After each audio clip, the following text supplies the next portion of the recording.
Welcome to the Globe Theatre, a venue as prestigious as the Queen herself. Today, we will take a long look at the theatre that made Shakespeare as renowned as he was.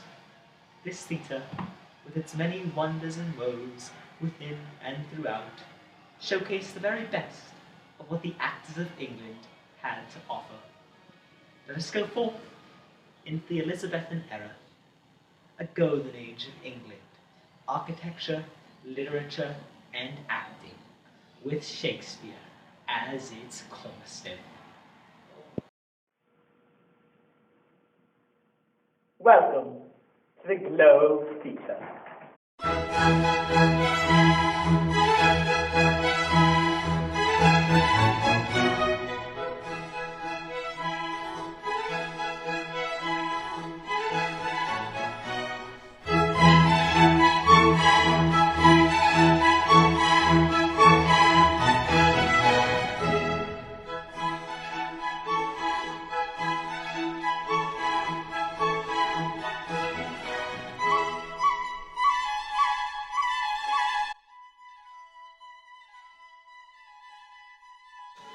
The theater was shaped as a hexagonal structure that was 3 stories high. The theater has no roof, exposing it to the external elements throughout the year. The theater contained lavish decorations and ornaments that created a surreal experience unlike any the world had seen before in terms of theater. 1,500 people could sit inside the Globe, with many more able to sit in the yard, as they called it in that day. This area contained many peasants and lower classmen seeking a day of entertainment and wonder. Behind the Globe there is a 3-story section known as the Tiring House, where the dressing rooms, prop rooms, and musicians' gallery were. Sadly, all masterpieces are sought to be destroyed by others. On June 29, 1613, the Globe Theatre, as the citizens knew it, would soon be left in ruins. During the performance of the coveted play, Henry VIII, by the profound Elizabethan writer William Shakespeare, the theatre was burned to the ground, most likely by the Puritans of London, who despised the theatre. The Globe Theatre was located in Southwark, London, a great place for the new theatre to be built due to the fact that the Puritans and other factions against the theatre could not reach it as easily if it was built closer to central London. Also, people often went to that area to visit the Rose and the Swan, which were local theaters of the time as well. Southwark also contained, quite conveniently, brothels and taverns for the theatergoers. The everlasting legacy that this theater left behind for the people of Europe and the world for that matter left an unquenchable flame of passion for the performing arts of the time. Without its existence, theater and playwriting as we know it would not be as it is today.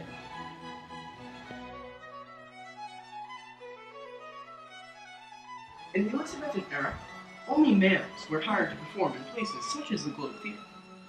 In order for a male to be chosen, he must be skilled in memorization in long lengths and the performance of their own songs. Sword fighting and falling convincingly would be included in the array of skills required. In theaters such as the Globe, a poor and ill-mannered audience consistently created a large turnout. Aside from the poor manners that they acquired, they heckled, and it was a large group of youth that carried with them utter disrespect. With that disrespect, they decided to yell and to jeer. In the Elizabethan era, rehearsals were very limited if they ever did occur at all. For actors, there was no time to rehearse and to study their lines. There were 10 different plays that they had to perform in 2 weeks, and 11 different variations of them. So, rehearsal would seem like it would be a key factor to their success. Somebody alongside them, not on the stage, but next to the stage, would yell out lines that they didn't know for them. So rehearsals were non-existent. Sometimes they had them, but mostly they did not. The average income of actors in the Elizabethan era differed depending on the role and the gender of the role that they were to be playing. Women, being the roles and the gender of the role that were to be played by men, were always paid the least. Now, fun fact is, only men dominated the acting scene. Women were not hired. The admiral's men, a group in the Elizabethan era, paid their boys approximately 3 shillings per week. This is nothing considered to the other actors such as William Shakespeare, who would receive 2 shillings a day. The men players were granted about, like I said, 2 shillings a day. During the year, the theater was only open during the summer months. Obviously, during the summer months. This was obviously due to the fact that England held a very temperate weather during the year. The peasants typically sat in the theater pit, or groundlings. This area was set. Do you mind? So is it? This area was simply an open pit that contained many seats. The price of admission for this area was only 1 penny. Yeah, however, this was about 10% of a worker's wage for the day. The term box office stemmed from the peasants dropping their money into a box, hence the name. And also, peasants were also dirty and smelly, hence the alternative term for groundlings, the stinkers. The gentry, below the rank of nobles, typically sat in the pardon.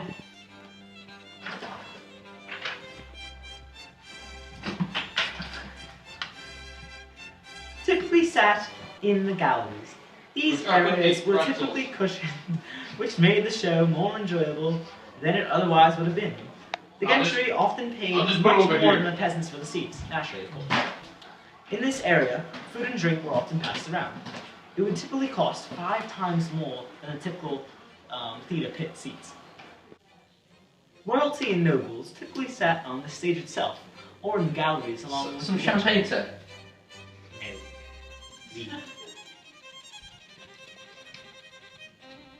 Typically sat on the stage itself, or in the galleries along the entry, getting a perfect view of the angles up close. Oftentimes, they decided to sit this close, almost so that they could hear the actors better, for they thought that the peasants were simply unworthy in their own terms of hearing what the dialogue actually was being said, for they thought they could interpret it better. Much seafood, such as crabs, mussels, and cockles, were available to the guests. Apples, oranges, and strawberries were served often as a dessert option, along with cake, nuts, milk, eggs, and meat. Oftentimes, these items were available exclusively to the nobles and gentry. The poor of the theater drank beer and ale, while the rich drank wine. Hot beverages happened to be not served during this era, so no coffee or tea was available.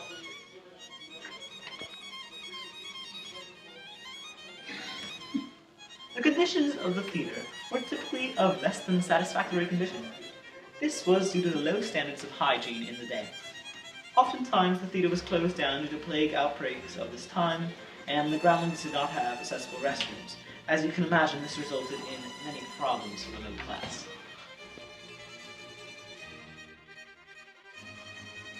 Shakespeare, the brilliant playwright, born in the year 1564 at Stratford-upon-Avon, United Kingdom. This fact, however, is much contested due to the ongoing debate as to who Shakespeare really was. For the purpose of this documentary, we will only be delving into the common knowledge that was William Shakespeare. After going to school, he began his career on the stage. He started out as a simple actor, and it is probable that one of his first roles was Edward I. He was recruited by many acting troupes that acknowledged his great talents in the arts. Despite the common belief that Shakespeare owned the entire Globe Theatre, it is in fact a major fallacy that has embedded itself in our culture. He in fact only owned about 12.5% of the entire theater and its assets. This was because his troupe decided to build the theater in competition with their rival group, the Admiral's Men, who already possessed the Rose Playhouse because Shakespeare because the Shakespeare troupe did not have enough wealth to purchase the theater on their own. They relied on backers such as James and Richard Burbage of the company. The rest of the funds came from the remaining costs being split among the Chamberlain's men. Shakespeare was a part of the Lord Chamberlain's men acting troupe, led by the Burbage family. When 1600 came around, the company emerged as the most famous group in London. In 1603, their fame had allowed them to be renamed as the King's Men, given authority by James I. The group stayed in operation until 1642, when theaters of England closed during the English Civil War.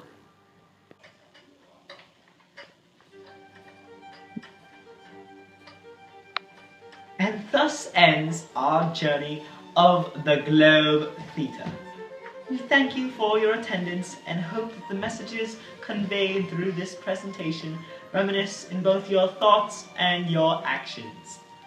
Let the power of the performance of this theatre penetrate your very soul as the venue that created Shakespeare, the mastermind of